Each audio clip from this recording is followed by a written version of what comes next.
Assalamualaikum guys, this is Shoaib Yaqub. In today's video, we will discuss how to invest in mutual funds. देखें, सबसे पहला question आता है how to select best asset management company. Let's say अगर हम Google करते हैं mutual fund companies in Pakistan तो बहुत सारी कंपनीज के नेम आते हैं। अलमेज़ान म्यूचुअल फंड्स है, नाफा है, यूबीएल है, एबीएल है, ऑलमोस्ट सारे बैंक्स ही म्यूचुअल फंड्स मैनेज कर रहे हैं। तो किस म्यूचुअल फंड के अंदर हमें इन्वेस्ट करना चाहिए, कौन सी बेस्ट एसेट मैनेजमेंट कंपनी है, तो आपने करना क्या है, आपने जो फेमस वाले म्यूचुअल फंड्स हैं उनकी एक लिस्ट निकालें। लेट्स से पहले 5 म्यूचुअल फंड की लिस्ट निकाल लें, उनकी परफॉर्मेंस को उनके बेंचमार्क के अगेंस्ट चेक करें। लेट्स से अगर इक्विटी फंड है तो उसका बेंचमार्क होगा कराची स्टॉक एक्सचेंज का 100 इंडेक्स। लेट्स से अगर इस्लामिक इंडेक्स है तो उसका शायद बेंचमार्क हो KMI 30 इंडेक्स। तो आपने क्या करना है, हर म्यूचुअल फंड को चेक करना है उसके बेंचमार्क के अगेंस्ट। अच्छा, ये इन्फॉर्मेशन दी होती है, ये म्यूचुअल फंड की जो फंड मैनेजर रिपोर्ट है जो कि लाजमी इनको पब्लिश करनी होती है, उसके अंदर ये इन्फॉर्मेशन दी होगी। तो सबसे पहला क्राइटेरिया है best asset management company choose करने का कि उस म्यूचुअल फंड की परफॉर्मेंस अगेंस्ट द बेंचमार्क। फिर सेकंड नंबर पर आपने वो चूज़ करना है म्यूचुअल फंड जिसकी फ़ी सबसे कम होगी। फ़ी में भी डिफरेंट कैटेगरीज हैं, एसेट मैनेजमेंट फ़ी है, फ्रंट एंड लोड है।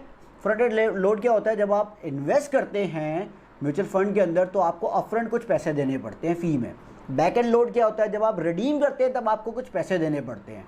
बहुत सारी कंपनीज़ ने बैक एंड लोड ख़त्म किया हुआ है, लेकिन आपने चेक कर लेना है कि कौन से वाले म्यूचुअल फंड में फ़ी कम है। 2 क्राइटेरिया हो गए।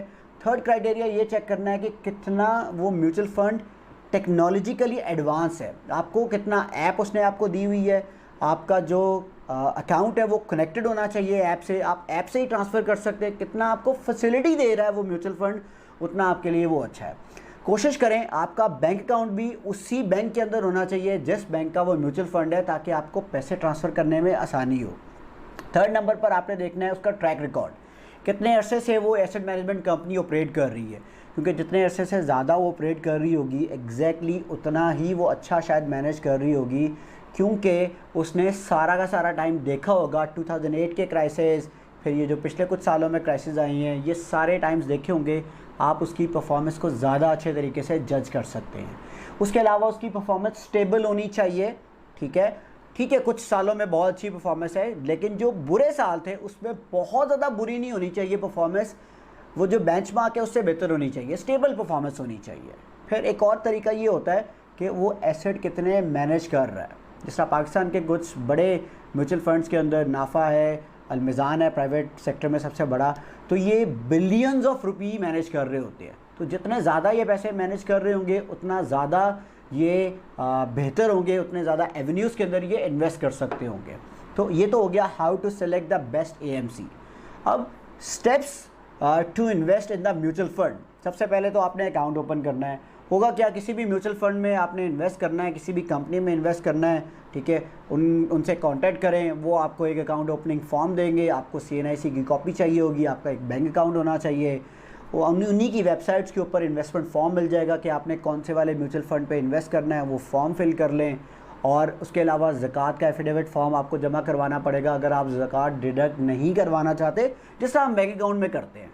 फिर आप एक चेक लिखेंगे, इतनी इन्वेस्टमेंट लेट से मैंने करनी है, उस फंड का नाम लिखेंगे, उस सेल पर्सन को दे देंगे, वो आपके अकाउंट में जमा करवा देगा और आपका अकाउंट ओपन हो जाएगा म्यूचुअल फंड के अंदर। Now the most important question is in which fund should we invest our money.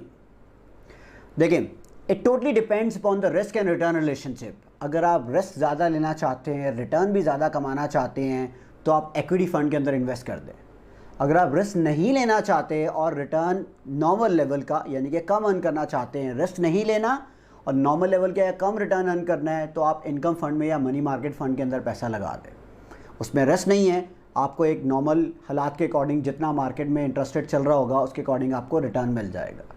अगर आप एक एवरेज लेवल का रिस्क भी लेना चाहते हैं और एवरेज लेवल का रिटर्न भी कमाना चाहते हैं, तो आप बैलेंस फंड के अंदर इन्वेस्ट कर दें। और इसी तरह अगर आप लोग लेट से आपको लगता है कि गोल्ड में इन्वेस्ट करना चाहिए, गोल्ड मूव कर सकता है, तो आप गोल्ड के फंड में इन्वेस्ट कर दें। तो ये डिपेंड करता है कि आप रिस्क कितना लेना चाहते हैं। मैं बहुत सारे ऐसे लोगों को जानता हूँ जिन्होंने डायरेक्टली इक्विटी फंड के अंदर इन्वेस्ट किया और उनके पैसे 30%, 40%, 50% उन्होंने अपने पैसे ही लूज़ कर दिए। देखिए, बहुत बड़ा डिसएडवांटेज म्यूचुअल फ़ंड का ये है कि एक्सपर्ट्स आपको नहीं गाइड करेंगे कि अपना पैसा निकाल लो, स्टॉक मार्केट नीचे जा रही है। क्यों? क्योंकि उन फंड मैनेजर को तो फ़ी मिलनी है, उनकी मैनेजमेंट फ़ी होती है। वो तो चाहे आप गेन करें आप लॉस करें, उनको तो फ़ी मिलनी है। तो ये आपकी ड्यूटी है, आपने केयरफुल रहना है। तो सबसे बेस्ट वे क्या है कि आपने लेट से आपने 5 लाख से इन्वेस्टमेंट करनी है, आप 5 लाख लें, इनकम फंड के अंदर पैसा डाल दें।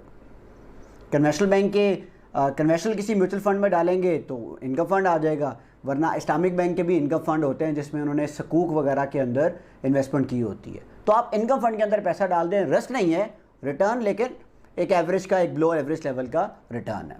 फिर जैसे जैसे आपको मार्केट की अवेयरनेस होगी, जैसे जैसे आपको पता चलेगा कि स्टॉक मार्केट कैसे मूव कर रही है, let's say stock market crash कर गई है, नीचे आ गई है, अब आपको पता है कि बॉटम आ गई है, अब मार्केट ने ऊपर जाना है, तब आप स्टॉक मार्केट वाले फंड में थोड़ा थोड़ा पैसा डालना शुरू कर दें। लेकिन फिर भी अगर आपको लगता है यार मैं तो मार्केट की डायरेक्शन नहीं पढ़ सकता, फिर भी आई विल रिकमेंड आप सारा पैसा स्टॉक मार्केट के फंड में मत डालिएगा।